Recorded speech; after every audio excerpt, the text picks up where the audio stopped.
समस्त संत हरि भक्तन की, श्री वृंदावन धाम की, सद्गुरुदेव भगवान की।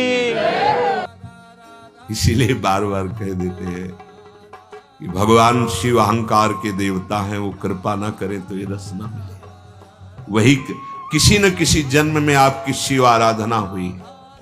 पूज्य राधा बाबा के पावन चरित्र से, बचपन से शिव जी के अनन्य, तो आखिरी जीवन का सोपान क्या था? राधा राधा राधा राधा राधा। सच्ची मानिए, बड़े कृपालु भगवान शंकर, उन्हीं की कृपा से अभी कोई अनन्य है तो पीछे कभी न कभी भगवान शिव की आराधना बनी है उससे, इस जन्म में या किसी पीछे जन्म में। अब तुम मेरी प्रियतमा श्री प्रियाजू की शरण ले लो तो युगल मंत्र तुम्हारे हृदय में स्फुरित हो जाएगा और तुम सदा सदा के लिए मुझे प्राप्त कर लोगे। भगवान शिव से कह रहे हैं श्री लालजू महाराज।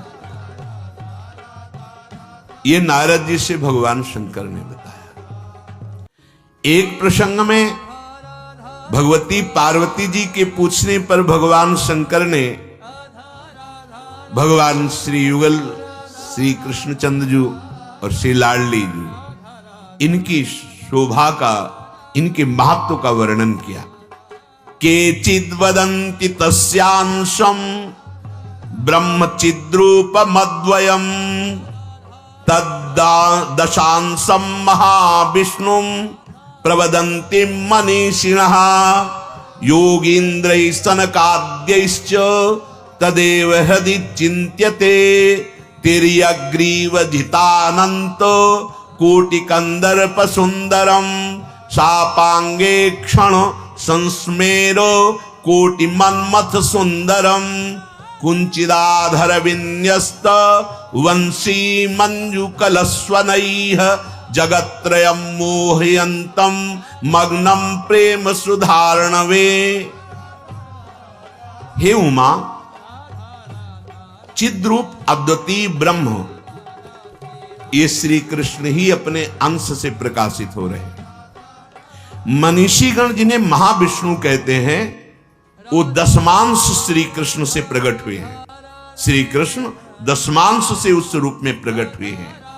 शनकादि योगीश्वर अपने हृदय में जिनका सदा चिंतन करते हैं, जिस समय ये वृंदावन बिहारी अपनी ग्रीवा को टेढ़ी करते हैं और ललित त्रिभंगी होकर के अपने अधरों पर बंसी धारण करते हैं, तो अनंत कोटि कामदेव भी मूर्छित हो जाएं, ऐसे सुंदर हैं ये। हे उमा, अपनी तिरछी चितवन मधुर मंद मुस्कान से इन्होंने मेरे हृदय को भी चुरा लिया है। तभी तो गोपीश्वर बनकर रास मंडल में प्रवेश किया। करोड़ों कामदेव इनकी सुंदरता की समानता नहीं कर सकते। जिस समय अधरों पर रखकर बंसी बजाते हैं, मुरली की मधुर स्वर लहरी, त्रिभुवन में कोई ऐसा नहीं जिसको बावरा ना बना दे, प्रेम सुधा सागर में निमग्न कर देते हैं। हे देवी, जिनके नक्षचंद्र किरणों की महिमा आज तक कोई पार नहीं पा पाया, उन्हीं श्री कृष्णचंद्र जी की एक गुप्त महिमा मैं बता रहा हूं। ऐसे अनंत कोटि ब्रह्मांडों में जितने ब्रह्मा विष्णु महेश हैं, ये सब इनके करोड़ों में अंश से विस्तृत है। ये अनंत ब्रह्मांड और अनंत ब्रह्मांडों में जितने ब्रह्मा विष्णु महेश हैं, सृष्टि स्थिति संहार की शक्ति से युक्त वे असंख्यों ब्रह्मा, असंख्यों विष्णु, असंख्यों महादेव हैं। आपको लगेगा कि एक ही ब्रह्मांड, एक ब्रह्मा नहीं। आप गोलोक प्रकरण में पढ़िए, गर्ग संहिता में, तो वहां 4 मुख ब्रह्मा, 100 मुख ब्रह्मा, 1000 मुख ब्रह्मा, ऐसे ब्रह्मा जी की लाइन लगी थी। तो ब्रह्मा जी ने कहा कि हमको प्रभु से मिलना है। बोले किस ब्रह्मांड से आए हो? तुम्हें दिखाई दे रहा है 1000 मुख वाले ब्रह्मा भी आगे खड़े हैं, उनसे बात होने दो, फिर आपसे बात। ऐसे गोलोक धाम में वर्णन है। ये तो वृंदावन नित्य धाम, अनंत शक्तियां जिनसे प्रकाशित हैं, उन्हीं परम देव को निकुंज विहारी श्री कृष्ण कहते हैं। इनका वैभव, इनकी महिमा, इनकी शक्ति अनंत है। श्री कृष्ण के रूप का जो करोड़वां अंश है वो एक कामदेव है जो त्रिभुवन को अपने अधीन किए हुए, इन्हीं का अंश है। तभी तो प्रद्युम्न रूप में अवतार लेते हैं। ब्रह्मांड में स्थित होकर समस्त जगत को मोहित करने वाला है काम, इन्हीं की शक्ति से है। तभी कोई इनके शरणागत हुए बिना काम पर विजय प्राप्त नहीं कर सकता। इसलिए कहते हैं मामे वे प्रपद्यन्ते माया में ताम तरंतिते। ऐसे श्री कृष्ण के शास्त्रों करोड़ों अंश से चंद्रमा और सूर्य का आविर्भाव हुआ है। इन्हीं श्री कृष्ण के प्रकाश से प्रकाशित है सूर्य और चंद्र।